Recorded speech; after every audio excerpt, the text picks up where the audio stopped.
So we've been here for 2 days now with the Congress, and there's a number of different categories within the blockchain and energy space. I think that are really quite exciting. So one is really at the fundamental people level, as I call it.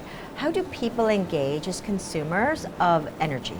And how can they actually work with each other and then actually connect with the energy providers in a different way?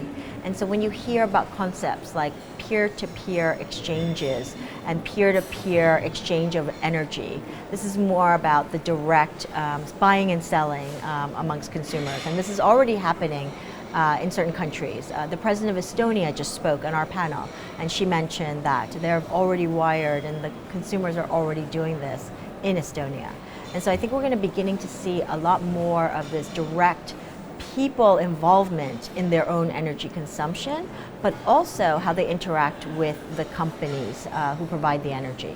Another exciting area is we had spent some time with ADNOC, the Abu Dhabi National Oil Company, and you would think, what are they doing that's actually innovative? And actually a lot. And we were really impressed with how they're looking at, not only do they take the oil and produce what we know as crude oil, but they're also producing all the byproducts. And they're also transporting those out and exporting them.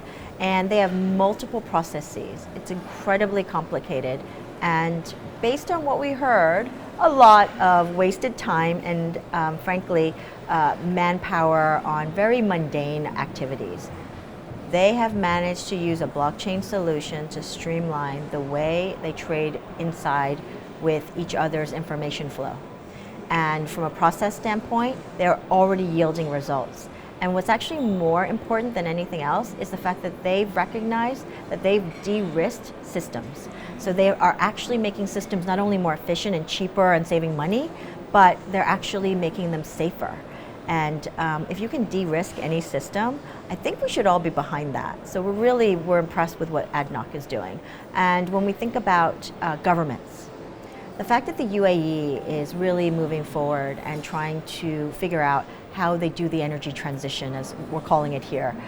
It involves lots of stakeholders and it involves many different parties, and having 100 different startups here, some of them blockchain based, some of them not, I think is a great first start. And really, I think we need the collaboration amongst big guys, little guys, and everyone in between, and that includes government. We are, how shall I put it, we are neutral on the technology, but we are pro on any government or any institution that is looking to help drive forward the business of blockchain and emerging technology. We don't see blockchain in a silo. We think it's actually blockchain plus other emerging technologies to help. And within the energy sector, you've got requirements that have huge regulatory hurdles. You've also got to have deep knowledge around what the problems really are.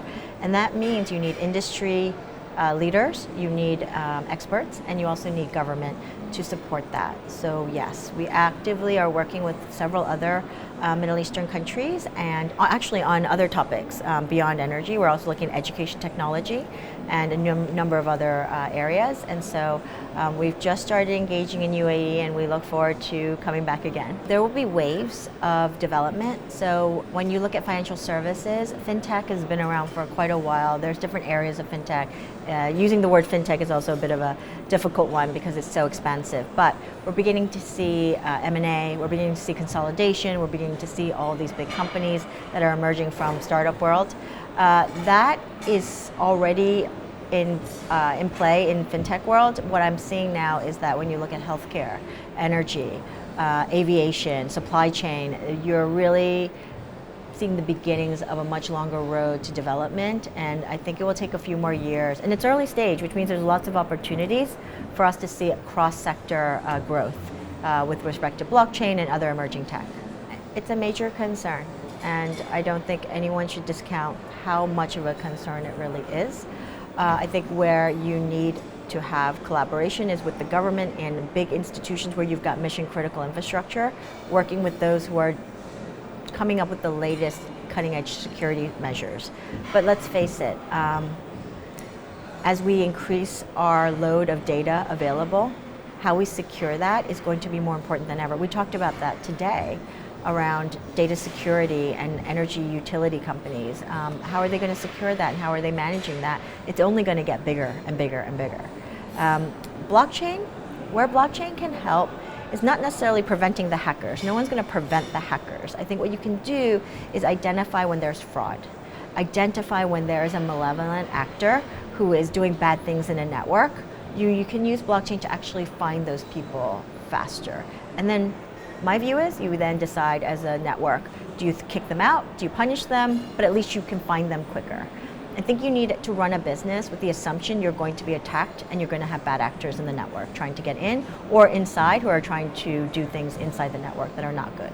I think for the industries, especially energy, where there's so much centralized control and distribution, I think it will take a while before you start seeing real innovation on the true decentralization side.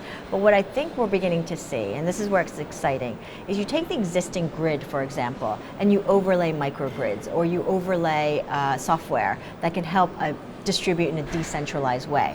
So it doesn't mean it's meaning you can't have both. It's actually how do you work with what's already been built and the billions that have been spent on underlying infrastructure? How do you make it better? How do you deliver better service? How do you do it cheaper? How do you do it safer? And if technology can do that, then my view is that's the path forward. And then over time, perhaps you look at replacing or upgrading the infrastructure. But I'll tell you, I come from financial services and nobody wants to rip out the plumbing because it's costly, and frankly, if it works, you need to figure out ways to make it better, not get rid of it.